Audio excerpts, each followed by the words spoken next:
Durant against Kawhi draws the foul. When a player abuses a certain tactic or strategy to its absolute limits, what's the result? Well, the NBA bans it, especially when it gives some players a massive advantage. In the past, it was things like Wilt Chamberlain dunking his free throws, or George Mikan being such a dominant defender that he forced the league to implement goaltending. They legislated that you cannot hit the ball on its downward descent. Or even Charles Barkley and Mark Jackson, abusing their post-up ability to back down defenders from so far away from the basket. But what about in the modern NBA landscape? Which players have exploited specific moves so hard that the league was forced to step in and make a rule change? In this video, that's what we're gonna take a look at. Lighthouse, air ball. Kevin Durant's rip-through move.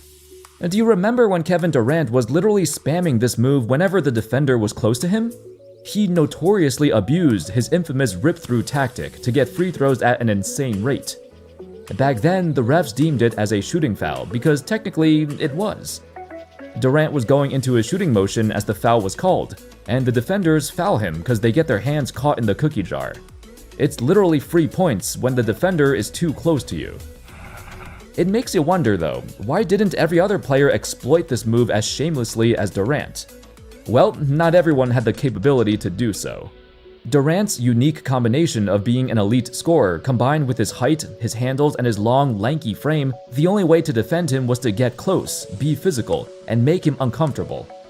This was the only way to have any chance of guarding him, to get up close and physical. So in retaliation, Durant popularized the rip-through as a way to tell defenders to back off. Other players like Chris Paul also used this move pretty often. Have you seen that before, Mike? And while he didn't have the same build as Durant, he was successful because of how tricky and crafty he was. Now, this rip-through move has been studied intensely over the past decade. In the 2009-10 season, Durant's third year in the league, he averaged over 10 free throws per game. Since then, he has never averaged that high number of free throws ever again.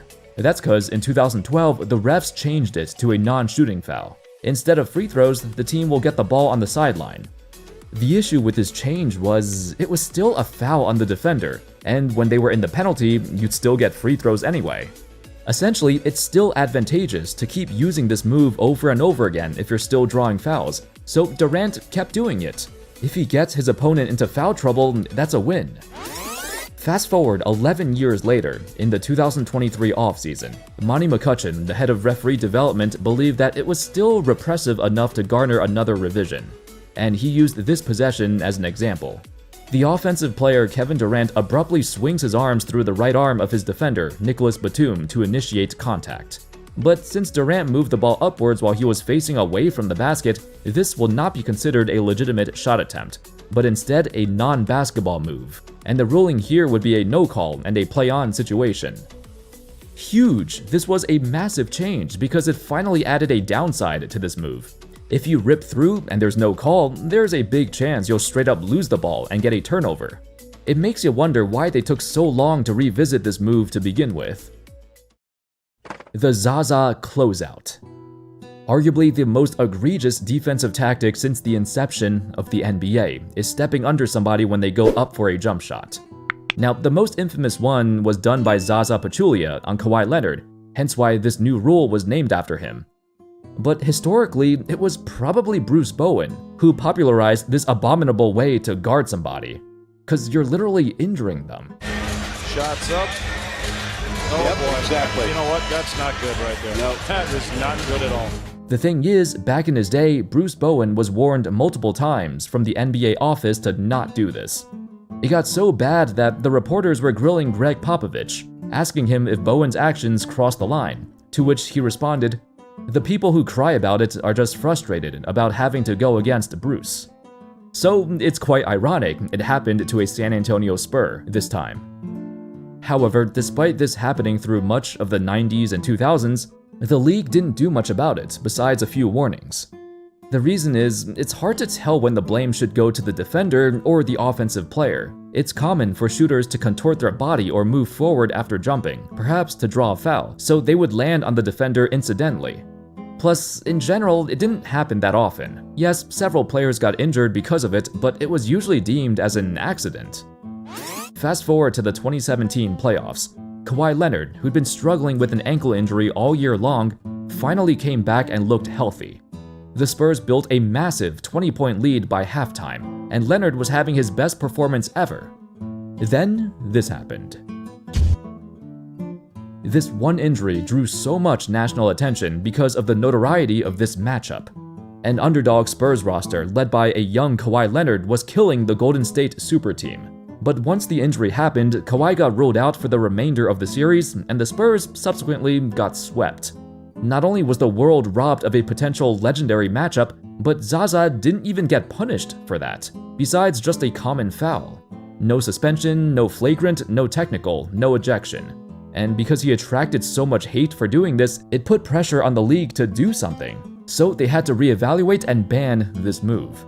A few months after the series concluded, the league implemented a landing space rule. Basically, if a defender closes out and steps under a shooter's landing space, it will be a flagrant foul. It could be a flagrant 1 or flagrant 2, depending on the intent and severity of it. The Hack-a-Shaq revision. Ironically, Hack-a-Shaq wasn't actually abused to the extreme when Shaq actually played. At the time, teams didn't really use the strategy on anyone else besides Shaq, except for, maybe Ben Wallace a little bit, so it was more of a niche thing. However, during the span of the 2010s, with offenses getting harder and harder to defend, intentional fouling became more and more commonplace. It was used against the likes of Andre Drummond, DeAndre Jordan, and of course, Dwight Howard. In fact, check this out. The top 4 records for most free throw attempts in a single game are held by these 3 players. So there were a couple of things about this that pissed people off. For one, teams can exploit this and send the opponent's worst free throw shooters to the line by fouling them off the ball. Now, one could simply say, why don't they just practice their free throws so it won't happen? But the truth is, there's always going to be bad free throw shooters. So this tactic will remain relevant unless something changes. Second, it's just not fun to watch. Even when a team wins by abusing this strategy, the fans don't enjoy watching this, especially when it happens at the end of games. So the NBA took a long time to figure this out. What is the best way to handle this? They could simply say you get a technical if you foul off the ball, but that's kinda bad because fouls happen off the ball all the time. Intentionally fouling a player is a legit strategy that's been used since the inception of the sport, not just basketball but other sports too. Instead, the NBA decided to just ban off-ball fouls in the last 2 minutes of every quarter. Since 2016, if a team purposely fouls a player off the ball in the last 2 minutes of each quarter, the opposing team will be rewarded with 1 free throw and still retain possession. Technically, Hack-a-Shaq still exists. You can do it at any other stage of the game to get an advantage. They only removed it towards the end of quarters because that's typically the most exciting part, and they don't want intentional fouls to slow down the game. Now, did it actually reduce Hack-a-Shaq? The NBA claimed that intentional fouls have reduced 30% in recent years, but I feel like that's mainly because of the new transition foul rule. This is off topic, but around this time, they also made it if you commit a clear path foul in transition, the other team gets 2 free throws and the ball. This led to a lot fewer intentional fouls, because the punishment was pretty severe. So I'm not sure if the Hack-a-Shaq revision played a role in this, but overall, I think the game is a lot better if teams don't purposely foul. It makes it faster and more exciting to watch, which is ultimately what the fans want. Nobody wants to see Dwight Howard take 40 free throws again. The leg kick. Popularized by Reggie Miller in the 1990s and exploited by many other shooters since then. Essentially, if a player is taking a jump shot, they kick their legs out to draw a foul on the defender. For much of history, a play like this would be called a foul on the defender, and the old argument from Reggie was that's just how he shot the ball. When players do fadeaways or they're shooting while they're still in motion, their legs usually extend, and it's part of the natural shooting motion. For example, if you look at how Kobe shot his fadeaways, he extends his leg as well. The same goes for many shooting guards over the generations. Nonetheless, as the decades went by, more and more players took advantage of the leg kick to get free throws. So the NBA decided to revisit this. In 2012, with players like Kobe and D. Wade drawing many fouls from kicking out over the past several years, it attracted the attention of the media. Alongside the NBA's push to penalize flopping, they decided that players who unnaturally kicked out their leg would be subject to a flopping fine. However, everyone quickly realized that getting fined after the game did not matter. They would still take the risk and flop if it meant giving their team an advantage.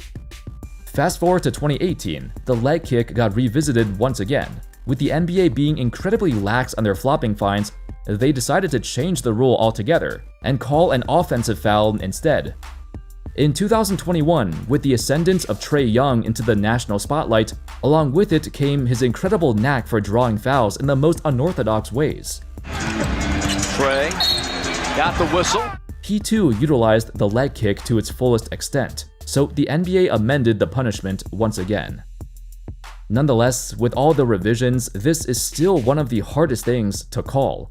While some leg kicks are clearly unnatural and intentional, others may be hard to tell, just due to the way some players shoot the ball.